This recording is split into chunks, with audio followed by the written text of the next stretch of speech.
Advocate Muhammad Anwar Siddiqui جن کا گزشتہ 16 مئی کو کشمیر میں ہوئی ایک حادثے میں انتقال ہو گیا تھا، آج ان کی یاد میں APCR کی جانب سے ایک تعزیتی جلسہ ہوا، جس میں ایڈوکیٹ انور صدیقی کی بیٹی طوبہ اور گھر کے دیگر افراد، رشتہ دار اور دوست و احباب کے علاوہ بڑی تعداد میں معززین شہر نے شرکت کی۔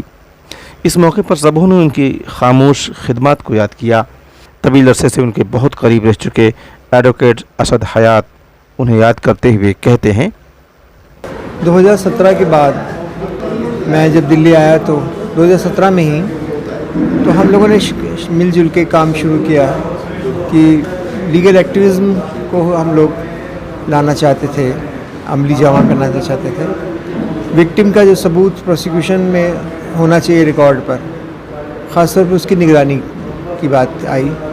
انویسٹیگیشن اسٹیج پر ہی ساری محنت کر لی جائے اور IO اس سارے ثبوت کو، جس سے کہ وہ کیس ثابت ہو رہا ہے ملزمان کے خلاف، اس کو ریکارڈ پر لا کے کورٹ تک ٹرائل کی اسٹیج پر بھی اس کو واچ کیا جائے، کیس پروو ہو جائے ہمارا، جس سے کہ ملزم کو سزا ملے۔ ہماری خاص محنت اسی بات پر تھی۔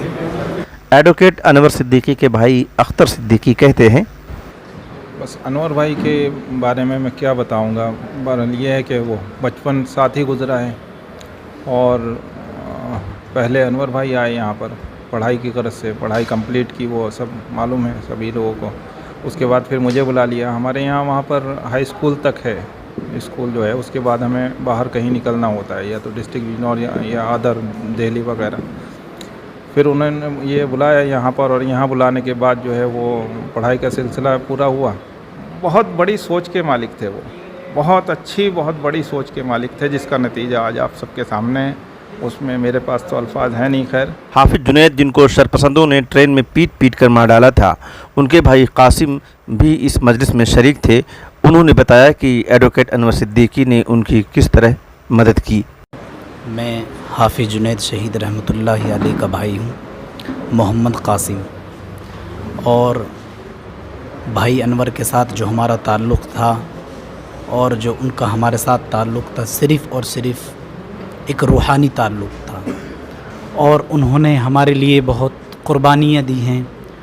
وہ ہمارے گھر پہ آئے، انہوں نے ہمیں سمجھایا کس طریقے سے تمہیں آگے چلنا ہوگا، کس طریقے سے کام کرنا ہوگا، اور ان کے ساتھ اسد حیات صاحب بھی ہمارے گھر پہنچے، اور ان کی بھی بڑی قربانیاں ہیں، مطلب ہر روز، ہر مہینے، اور جب بھی کوئی پریشانی ہوتی تھی تو ہمیشہ فون پہ یہی کرتے تھے کہ اب تم کیا کر رہے ہو، اب تمہارا گھر کا خرچ کیسے چل رہا ہے، اب تمہارا کیس کہاں تک پہنچ گیا، اب تم کیس میں کیا کر سکتے ہو، ہماری طرف سے کیا مدد ہو سکتی ہے۔